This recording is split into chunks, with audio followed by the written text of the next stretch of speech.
The shuttle shuddered as it pierced the upper atmosphere of the alien flagship, its sleek hull slicing through the violet clouds like a scalpel. I gripped the edge of my seat, half because of the turbulence and half because my nerves refused to settle. I had been briefed. Heal a wounded alien Empress. That was it. No details about her rank, no warning about her reputation across the galaxy. All I knew was that someone important needed stitches and bandages, and somehow I was supposed to deliver. All right, I muttered to myself. Just another day in interstellar medicine, except with more pointy ears, I hope. The shuttle doors hissed open, revealing a hallway bathed in soft, shifting, bioluminescent light. The panels along the walls pulsed in rhythm with some hidden energy flow, a silent heartbeat of the ship that made my own pulse quicken. My boots clicked across the floor as I followed the medical protocol. Keep calm, stay professional, don't drool, and absolutely do not faint. I entered the chamber where she waited. At first glance, she seemed fragile, reclining on a raised platform that resembled a cross between a medical bed and a throne. Her long ears tilted forward, subtle indicators of attention, or perhaps curiosity. Even in a state of injury, there was a regal bearing to her posture, a quiet authority that radiated without force. I swallowed, reminding myself that this was a patient, not a goddess.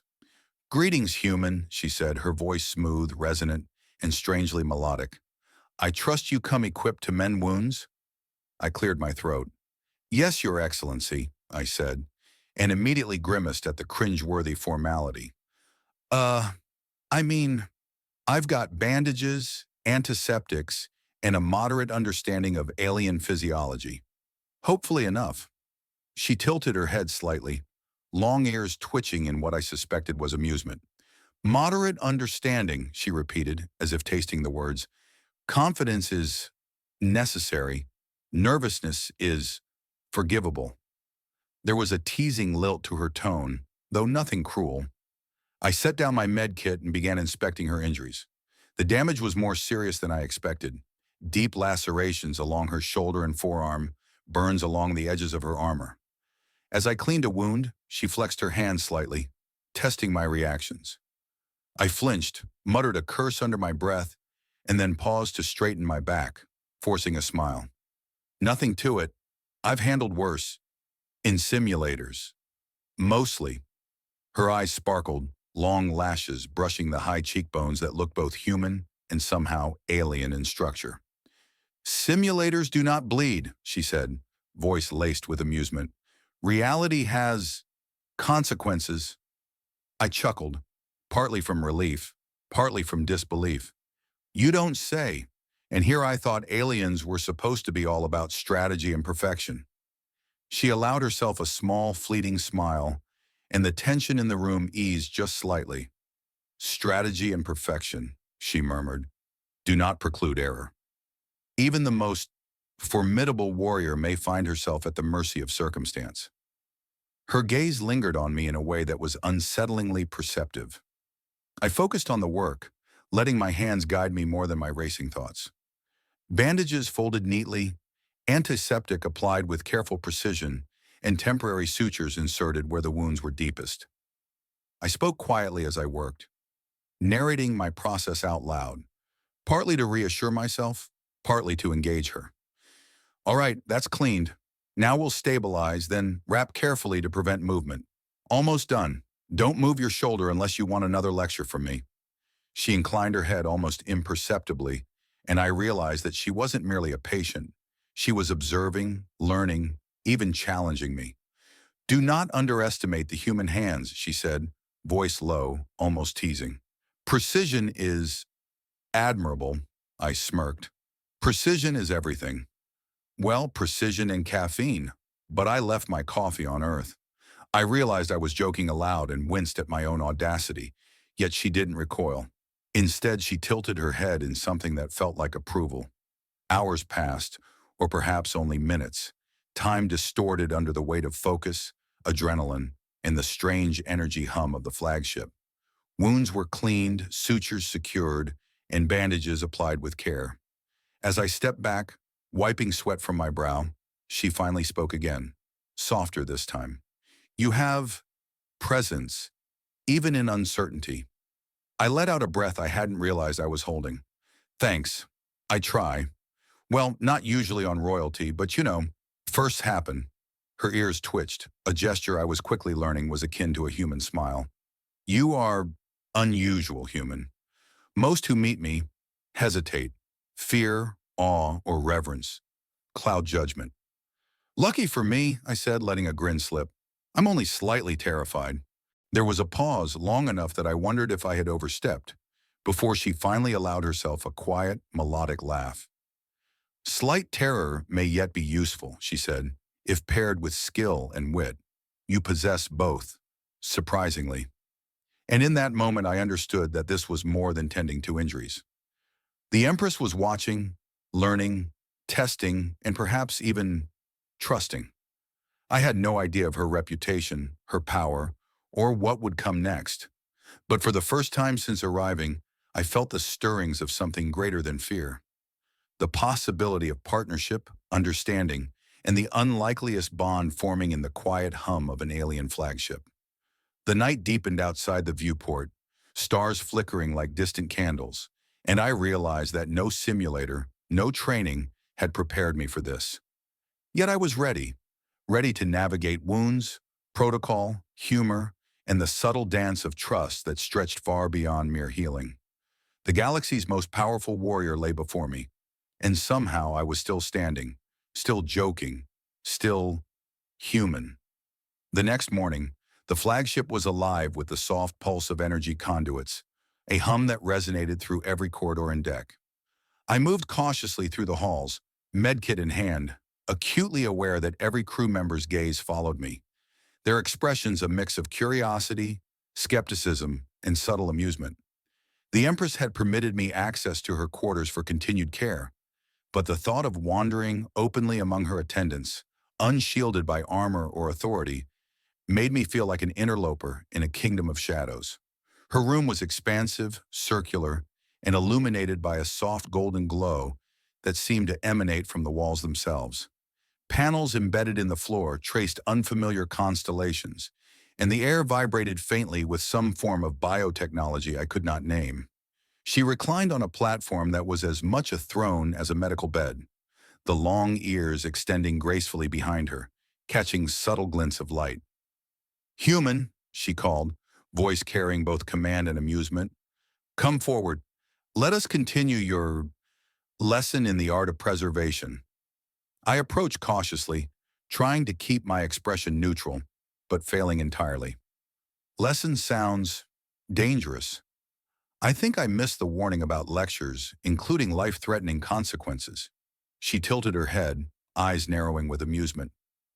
"Danger is subjective," she said, her voice measured but playful. "Pain may teach, healing may reveal character, humor may protect sanity."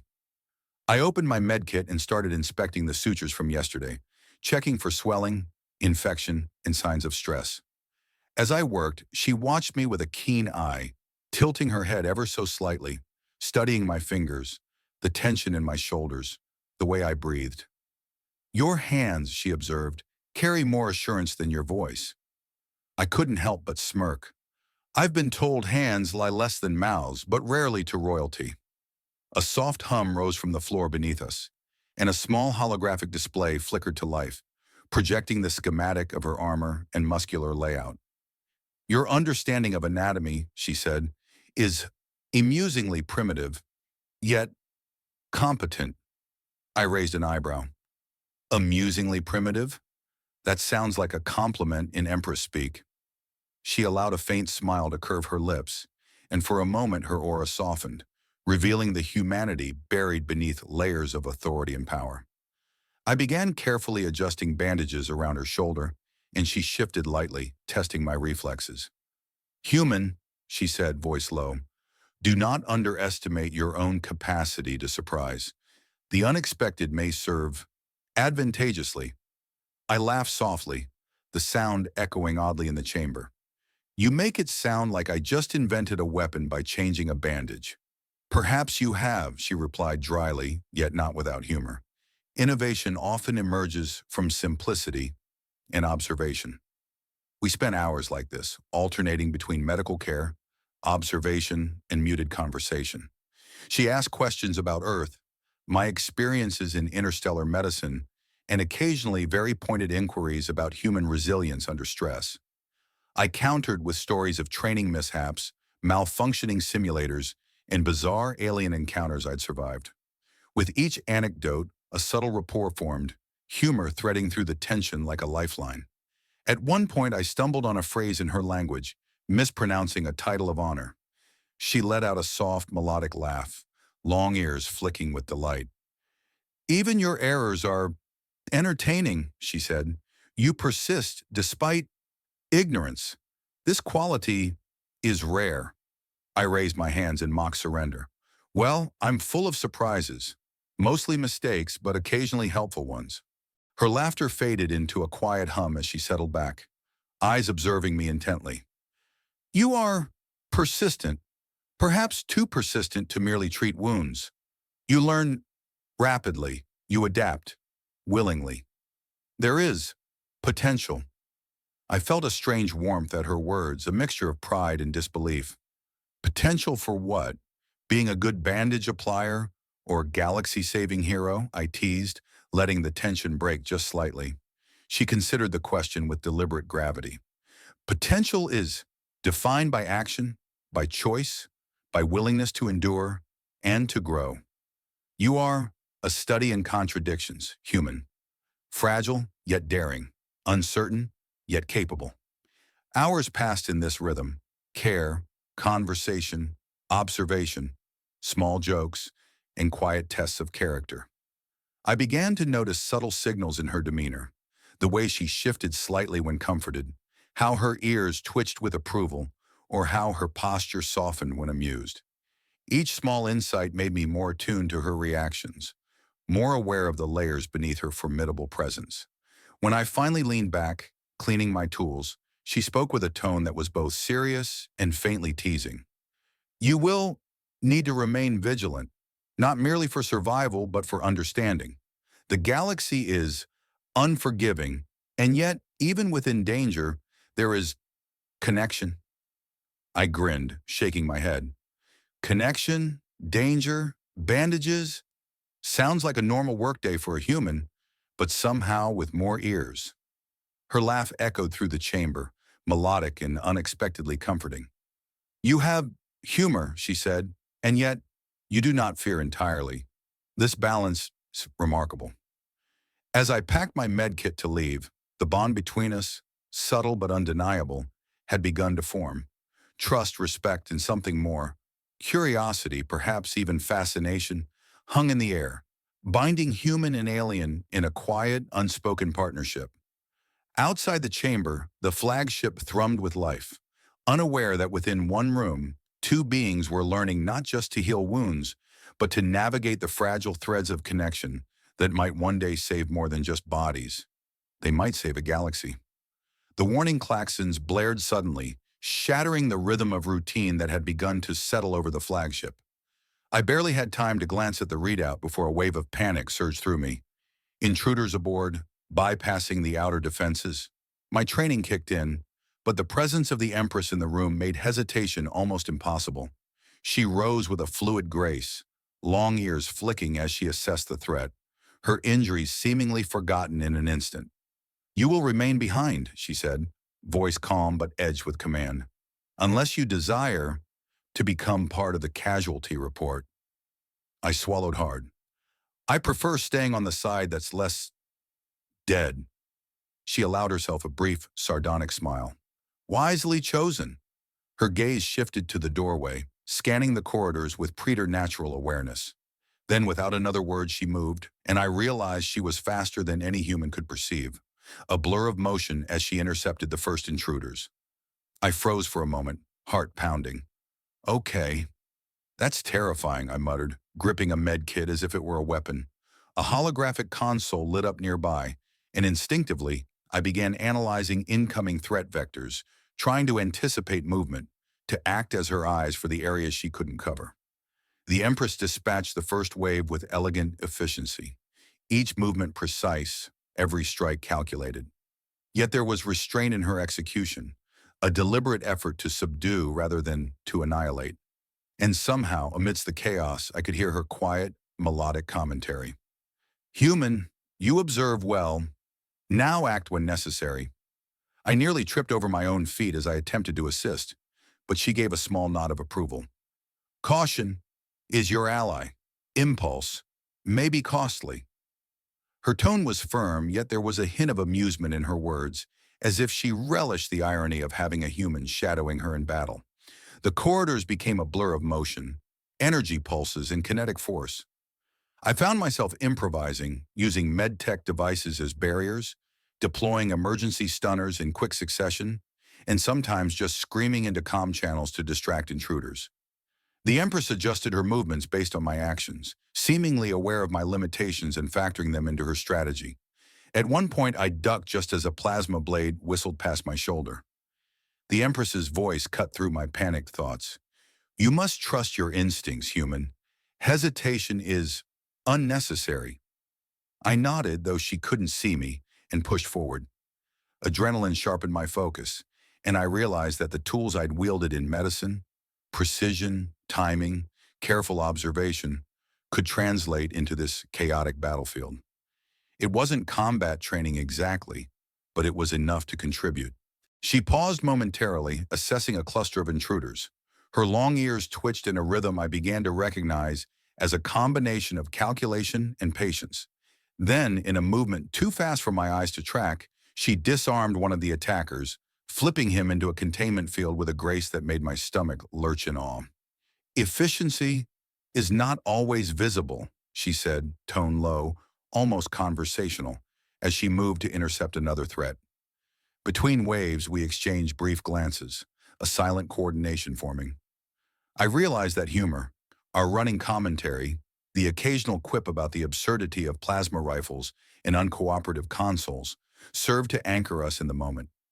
Even under extreme pressure, a shared joke, a muttered curse, a sarcastic observation became a lifeline. At one point, I tripped over a conduit, flailing, and the Empress's voice cut through, sharp but amused. Human stability is not optional. I scrambled upright, red-faced, but she only shook her head slightly, long ears brushing her shoulders in a movement that I had begun to recognize as a subtle smile. Hours, or what felt like hours compressed into minutes, passed in a chaotic rhythm. The intruders were subdued, detained in energy fields and containment pods. The Empress moved among them with commanding authority, inspecting, securing, and ensuring no threat lingered.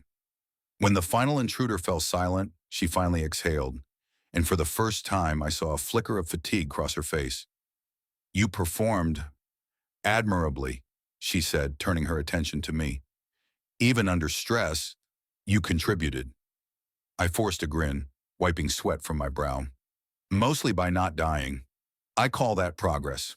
She tilted her head, ears flicking with what I interpreted as amusement. Survival is underrated, and yet your ingenuity was notable.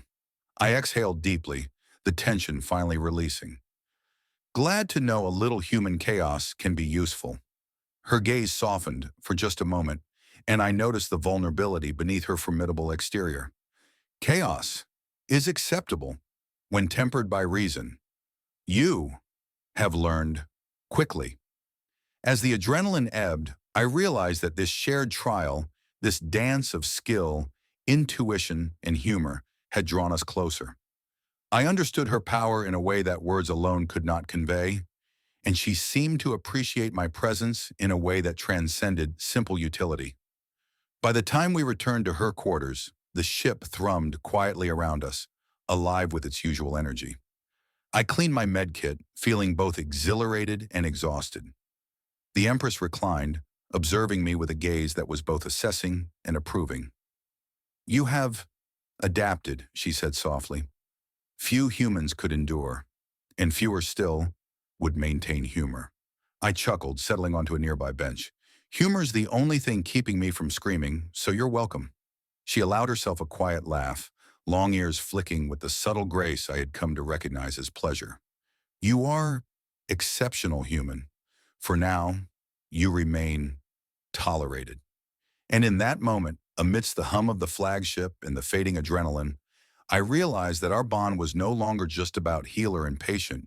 It had evolved through fear, observation, laughter, and survival into something fragile, tentative, and profoundly promising.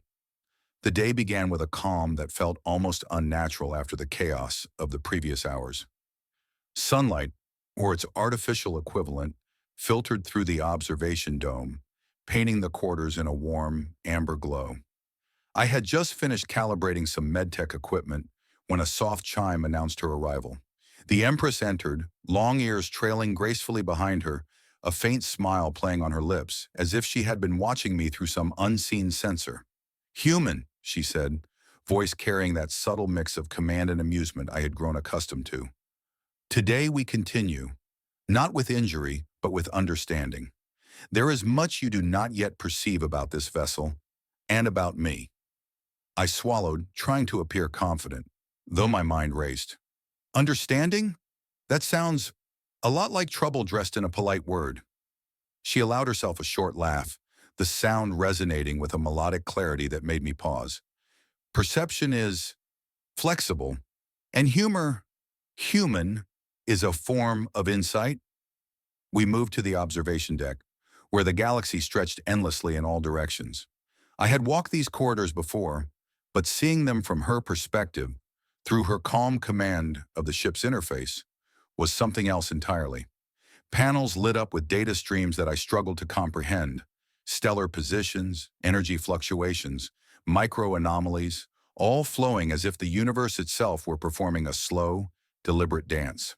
"Observe," she said, gesturing toward the holographic projection of a nearby star system. "Patterns reveal more than appearances. Strategy is born from perception, not brute force." I leaned closer, trying to follow her explanations. "So this is tactical astronomy? Galactic chess?" She tilted her head, ears twitching slightly. "In a sense, yes. Understanding the flow, anticipating motion, even the smallest detail may shift outcomes drastically." I nodded, attempting to absorb the information while also noticing her subtle glances at me. There was a rhythm to her teaching, a push and pull of guidance that felt like both challenge and invitation. She allowed me to interact with the controls, gently correcting my errors, offering encouragement through humor. "Do not slice the star in half, human. The galaxy prefers continuity." I laughed, faking a dramatic bow. "Noted, your stellar majesty. I will preserve the star as long as they don't attack first."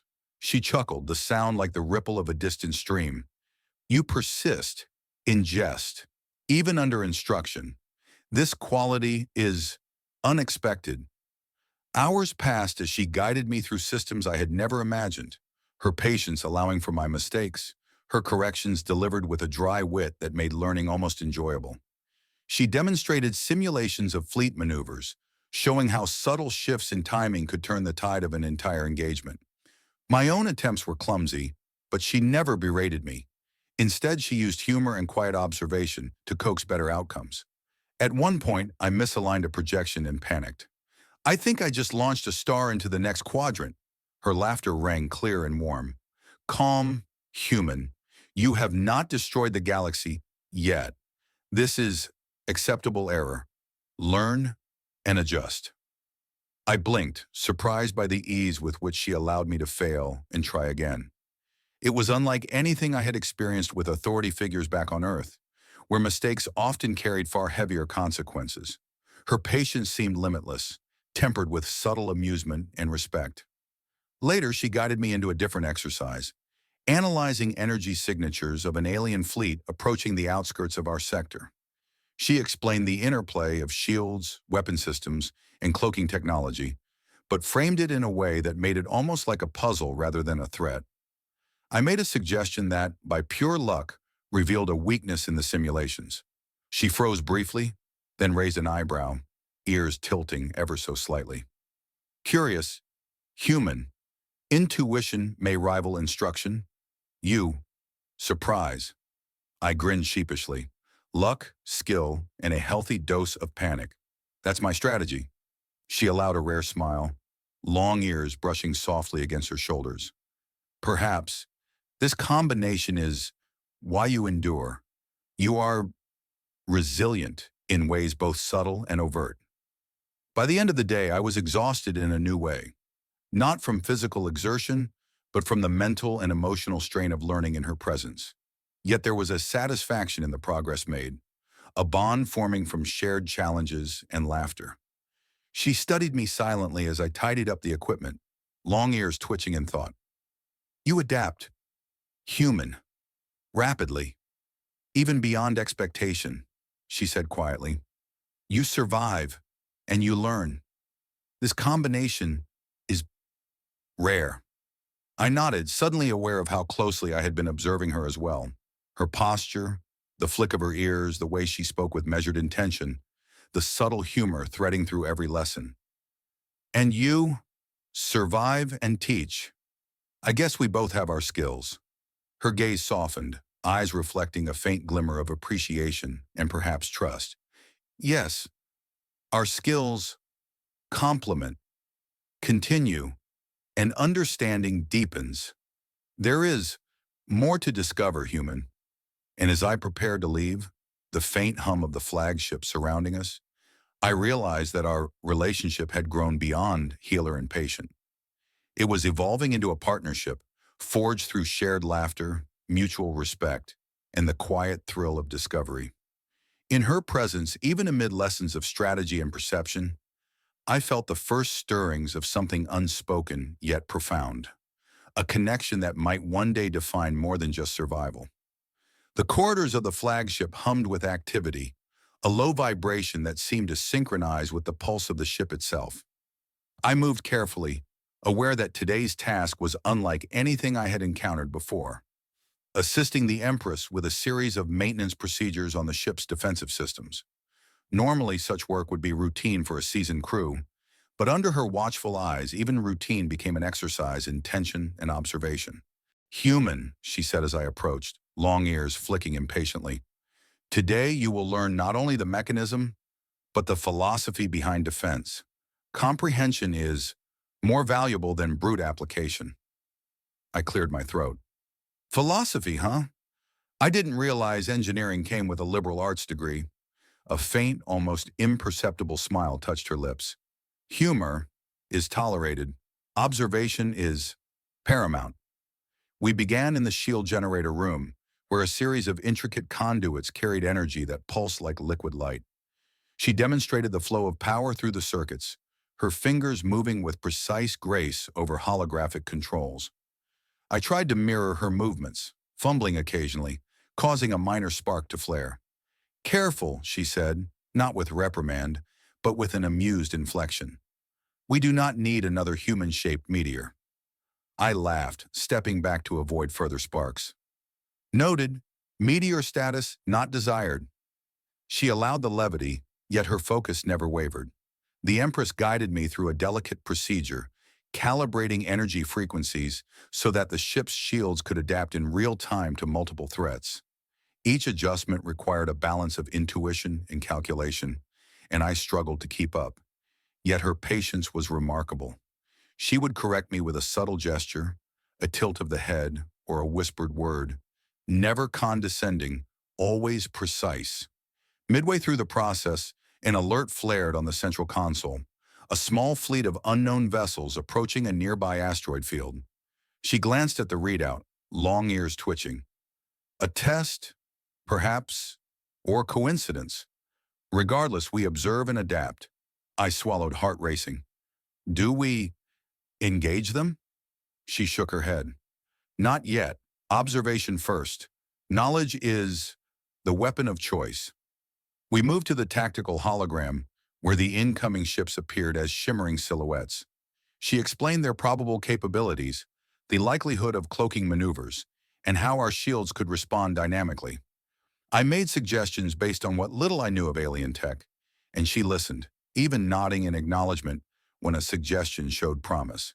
You think differently than expected, she remarked, ears twitching. That is advantageous. I grinned nervously. I like to think of it as unconventional creativity. Sometimes that's a euphemism for panic, though. She allowed herself a small laugh. the sound rich and resonant.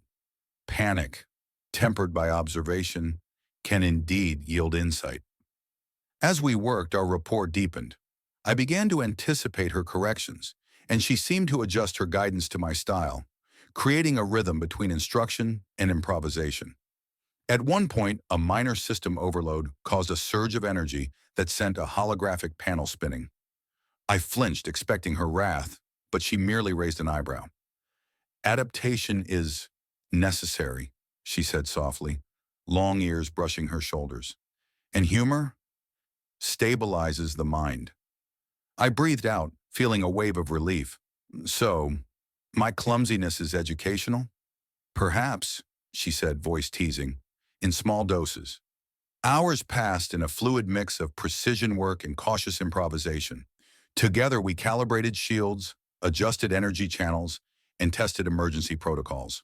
The Empress moved through the task with effortless authority, yet there was a subtle care in her movements. She ensured that I was not merely following orders, but truly understanding the system's intricacies. By mid-afternoon, the incoming fleet had altered course, seemingly deterred by our defenses or perhaps uninterested in engagement. She observed the readout, long ears flicking with attention, before turning to me. "You have learned quickly, faster than expected." I chuckled, exhausted but exhilarated. "I think that's your fault. You're a very persuasive teacher, if terrifyingly competent." Her lips curved into a more evident smile this time, and she regarded me with an intensity that made my chest tighten. "Competence must be cultivated, and trust is the unseen catalyst. You have proven capable of both." I felt the weight of her words, and a surprising warmth rose within me. This was no longer mere instruction or survival. It was connection, a silent acknowledgement that our bond had deepened through shared purpose and mutual respect. As we completed the final calibrations, the ship's hum seemed steadier, more alive, a reflection of our combined effort. She surveyed the systems with a satisfaction that was rare for someone so formidable, and then, with a glance at me, allowed a small moment of levity. "Human," she said softly, "do not underestimate the power of partnership. Even in chaos, guidance and understanding prevail." I nodded, a smile tugging at my lips. Message received loud and clear, and maybe a little humor along the way. Her quiet laugh echoed through the chamber, long ears brushing her shoulders in subtle amusement. In that shared moment of calm, I realized that our collaboration had become more than functional. It was a delicate, evolving bond, tempered by experience, trust, and the understated joy of surviving together against odds that could have easily crushed us both. The ship's corridors seemed almost alive that evening, lights dimming and brightening in subtle patterns, as if echoing the tension in the air. I followed the Empress down a narrow passage leading to the engineering deck, my steps careful, knowing that any mistake here could trigger more than embarrassment. It could trigger a cascade of malfunctions across a ship that was already stretched to its limits. She walked ahead with that quiet confidence I had come to respect, long ears brushing slightly against her shoulders, a subtle display of composure that contrasted sharply with my nervous fumbling. "Human," she said without turning, her voice calm but laced with unspoken challenge. "Tonight, we focus on contingencies. Anticipation, not reaction, is the measure of survival." I nodded, trying to steady my thoughts. Contingencies, anticipation, survival. Got it. And maybe a snack if time allows? She shot me a sidelong glance, a faint, almost imperceptible smirk playing across her lips. "Humor may be tolerated, but not overindulgent. Focus remains essential." We entered the engineering deck, where holographic displays floated above consoles and conduits, carried faintly glowing energy like veins through the walls. She gestured for me to examine a series of conduits that were responsible for the ship's secondary energy distribution, a network I had only a vague understanding of until now. "Observe the flow," she instructed. "Energy is not merely functional, it is communicative. Disruption here signals imbalance elsewhere." I leaned over the console, trying to trace the energy flows, fumbling slightly with the controls. A spark flickered, and I yelped. Uh, that was normal, right? She raised an eyebrow, long ears twitching. If by normal you mean alarming, but not catastrophic, then yes, acceptable human error. Learn. We worked in tandem, her hands moving gracefully over controls I barely understood, correcting, guiding, demonstrating, while I mimicked, failed, and attempted to improvise solutions. I started to notice a rhythm in her teaching, a cadence that made the incomprehensible systems feel almost intuitive. Halfway through, an alarm sounded, a minor meteor fragment approaching the ship. The Empress glanced at the readout, calm as ever, and then back at me. Decision, she said softly. Adjust shields, or allow proximity testing. I swallowed, heart hammering. Proximity testing sounds like a polite way of saying we might get hit. She chuckled softly, the sound resonating in the chamber. Risk is a teacher. Fear is only a hindrance if embraced fully. Adapt. I adjusted the shields as she instructed, trying to anticipate the fragment's trajectory. It grazed the outer hull with a faint shimmer of sparks, the ship trembling slightly, but our shields held. I exhaled in relief. You have potential, she said quietly, ears tilting slightly in what I could only interpret as approval. Potential requires refinement, observational, and decisional. I smiled, adrenaline still coursing through me. So basically, don't die, learn fast, and maybe make a joke or two. She allowed herself another small laugh. Approximately correct. The remainder of the evening passed in a similar rhythm. Simulation exercises, real-time energy calibrations, and subtle guidance. She tested my ability to anticipate malfunctions before they occurred, each scenario designed to stretch my understanding while remaining within the bounds of safety. Each success elicited a brief, approving glance. Each mistake was met with a gentle correction, never scorn, and occasionally a hint of humor. At one point, she demonstrated a complex maneuver to redirect excess energy through auxiliary channels. I attempted to replicate it, but misaligned a conduit, causing a minor flare. Human, she said with mock severity, do you intend to recreate a supernova in this chamber? I threw up my hands. Maybe just a sparkly one. Her laugh was soft but genuine, long ears twitching in amusement. Acceptable, but repetition must improve. By the time we finished, the ship's hum had settled into a steady, harmonious rhythm. I realized that in the span of hours, I had not only learned about the intricate systems of this vessel, but had also discovered the subtle depth of her patience, her teaching style, and the quiet ways she inspired trust and competence. As we stepped back into the quieter corridors, I felt a strange sense of camaraderie. The Empress regarded me with an intensity softened by amusement. You endure and you adapt. This combination is rare. I grinned, though my legs ached and my mind buzzed. I could say the same about you, Commander of the Universe. You make life-threatening lessons surprisingly fun. She allowed a faint, enigmatic smile, her long ears brushing lightly against her shoulders. Perhaps in the hands of capable human, even chaos becomes manageable. And as I followed her down the corridor, I realized that our bond had deepened once again.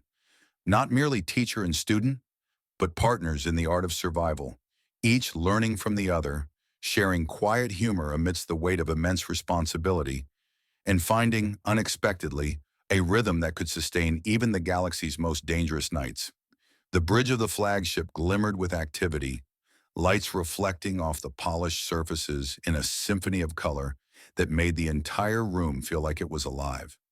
I moved cautiously, aware that every step I took could either demonstrate competence or reveal glaring inadequacy. The Empress stood at the center, long ears angled back slightly, her gaze scanning multiple holographic displays simultaneously, as if reading the ship's pulse in real time. Human, she said without turning, voice calm yet commanding. Tonight we prepare for unpredictability. Simulation is insufficient. Anticipation is paramount. I nodded, trying not to let my nerves show. Anticipation? Right. Kind of like predicting the weather, but with starships and lasers instead of clouds and rain? She gave me a sidelong glance, a faint twitch of amusement at the corner of her lips. Analogy, acceptable. Humor, tolerated, within reason. We started with a tactical simulation, one designed to test the limits of the ship's defenses and our ability to coordinate under pressure. She moved fluidly among the displays, her fingers tracing energy vectors, rerouting power, and predicting the enemy's maneuvers with uncanny precision. I followed her instructions, my hands shaking slightly as I adjusted shields and weapon vectors, but she never chastised me outright, only corrected, guided, and occasionally let me make small errors, each a lesson in consequence and adaptation. Do not rely solely on instinct, she said, long ears flicking with subtle emphasis. Intuition must be tempered by calculation. Yes, Commander, I said, trying not to sound like a trainee, though I could feel my pulse hammering. Intuition tempered by calculation? Got it. The simulation escalated rapidly. Holographic enemy vessels surrounded us, some cloaked, some darting unpredictably. I felt panic rising, my mind racing faster than my fingers could move. A particularly fast strike threatened the ship's starboard shield. I hesitated and then, before I could commit to a maneuver, the Empress leaned slightly, long fingers adjusting the controls with precise grace, and the threat dissipated. Learn from observation, she instructed softly. Timing is everything. I exhaled, relief washing over me. Timing? Right. Not too early, not too late. Kind of like dancing, but with death lasers. She allowed herself a faint laugh, low and rich, a sound that echoed slightly in the bridge. Analogies are useful, even in peril. We continued, the simulation pushing us to the edge of response time and strategic ingenuity. I noticed small patterns in her methods. She favored predictive adjustments rather than reactive ones, always considering the broader consequences of any move. I tried to mirror her approach, and gradually the chaos began to feel manageable. I anticipated the enemy strikes, redirected energy flows, and even suggested a minor defensive maneuver that she accepted with a nod. You adapt well, she said quietly, long ears tilting slightly, her attention flicking back to me amid the flood of data. Rare for a human, I smiled despite the tension. I try, and maybe my fear helps me think faster. Perhaps, she said, voice tinged with amusement, controlled fear can sharpen perception. Hours passed in a blur of alerts, strategic adjustments, and brief moments of levity. At one point, an unexpected data spike caused the shields to fluctuate, and I panicked just slightly. She leaned over, long ears brushing against her shoulders, and guided my hands calmly across the console. Do not let panic dictate action, she said. Panic is the enemy of clarity. I nodded, concentrating, and the fluctuation corrected itself. She regarded me for a long moment, her piercing gaze softening just enough to convey approval. Human, she said finally, after the simulation ended with a successful resolution. You have exceeded expectation, not merely in skill, but in composure under pressure. I breathed out, realizing that in those tense hours I had learned far more than just technical maneuvers. I had learned rhythm, anticipation, and the subtle ways she fostered trust and growth. I was no longer just a human following orders. I was a partner, albeit a still nervous one, learning to move in concert with someone whose strength and authority were formidable. She turned toward me, long ears brushing lightly against her neck, and offered a faint, enigmatic smile. Tomorrow, we continue. But for now, rest. Even warriors require it. I chuckled, exhausted but exhilarated. Rest, understood, though I suspect I'll dream about shields and lasers tonight. She allowed herself another laugh, soft and almost musical. Dream, well, practice continues in mind as well as action. And as I left the bridge, I realized the depth of the bond forming between us, not simply of mentor and student, but of two beings learning to trust, to anticipate, and to thrive together, even amidst the vast and unpredictable dangers of the galaxy. The flagship drifted through the silent expanse of space, stars streaking past in distant trails of light, painting the vast darkness with hints of eternity. The hum of the engines was steady, almost comforting, and for once the tension that had defined every moment of the past weeks seemed to loosen, as if the universe itself had exhaled. I walked alongside the Empress, long ears brushing lightly against her shoulders, her steps deliberate, yet somehow relaxed. The battles, the near-death maneuvers, the countless simulations, all of it had led us to this rare, quiet moment. "Human," she said, her voice calm, resonant, yet carrying an undercurrent of something I couldn't quite name. "The final exercise when has been completed, not merely in skill, but in judgment. You have changed." I smiled, letting the weight of the compliment sink in. "I suppose if avoiding a starship meltdown while almost being vaporized counts as change, then yes, I've leveled up." She allowed herself a faint, almost imperceptible smile, the long ears tilting slightly in amusement. "Levity, acceptable, even commendable. Growth is not merely skill acquisition. It is perspective." We reached the observation deck, where the vastness of a nearby nebula unfolded before us, swirling colors of violet and teal illuminating the room with a spectral glow. I leaned on the railing, taking in the sight, and felt a strange sense of calm, one that had eluded me in the chaos of previous days. "You have endured much," she said quietly, standing beside me, "and yet you stand, intact in mind and spirit. Many would have faltered. You have proven resilience." I laughed softly, a sound mingling relief and lingering adrenaline. Resilience, or sheer stubbornness. Hard to tell sometimes. Her long ears twitched slightly, a gesture I had learned to recognize as amusement. "Perhaps both. Essential qualities for survival and for partnership." I glanced at her, surprised by the warmth in her expression. Over the weeks, the Empress, the galaxy's most formidable warrior, had become more than a teacher or commander. She had become a companion in the truest sense, someone whose presence demanded focus, respect, and yet offered trust and subtle humor that eased the weight of responsibility. "Do you ever get tired of always being perfect?" I asked, curiosity and a hint of jest in my tone. She turned to me fully, her gaze piercing but softened by something that felt like genuine amusement. "Perfection is an illusion. Even the strongest require guidance, support, and occasional distraction." I grinned, feeling a connection deeper than mere camaraderie. "So I'm an essential distraction then?" Her laugh was soft, almost musical, echoing faintly in the observation deck. "Perhaps an effective one, and useful. Balance often requires unexpected elements." The final mission had tested everything we had learned. Energy conduits rerouted with precision, shields calibrated against potential cosmic phenomena, and strategic contingencies laid across multiple sectors of the ship. Each challenge had forced me to anticipate, adapt, and act, not merely as a human soldier, but as a partner to someone whose capabilities seemed boundless. And she had allowed me to rise to the occasion, teaching not just mechanics and strategy, but the subtle art of judgment, patience, and trust. "Human," she said after a moment of silence, her tone gentle yet commanding, "the life debt you carry is acknowledged.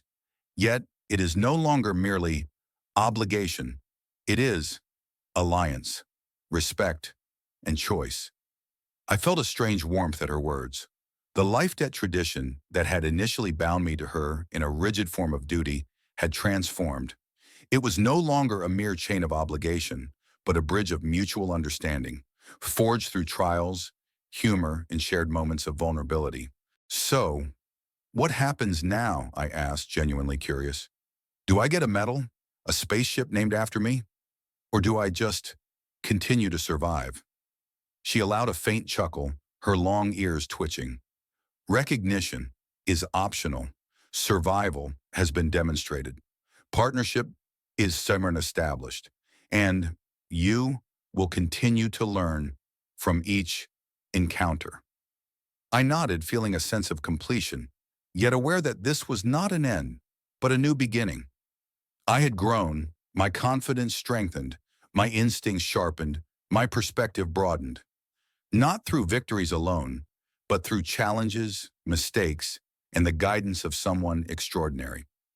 As we stood side by side, gazing at the swirling nebula, I realized that the galaxy's most powerful warrior had allowed me more than survival or training. She had allowed me to discover my own capability, to recognize courage and resilience in the face of overwhelming odds, and to forge a bond that transcended the boundaries of species, expectation, and tradition. "Ready for the next adventure?" I asked, a hint of humor softening the weight of what we had endured. She turned to me, her gaze steady, long ears flicking with quiet amusement. "Always ready. And perhaps this human is too."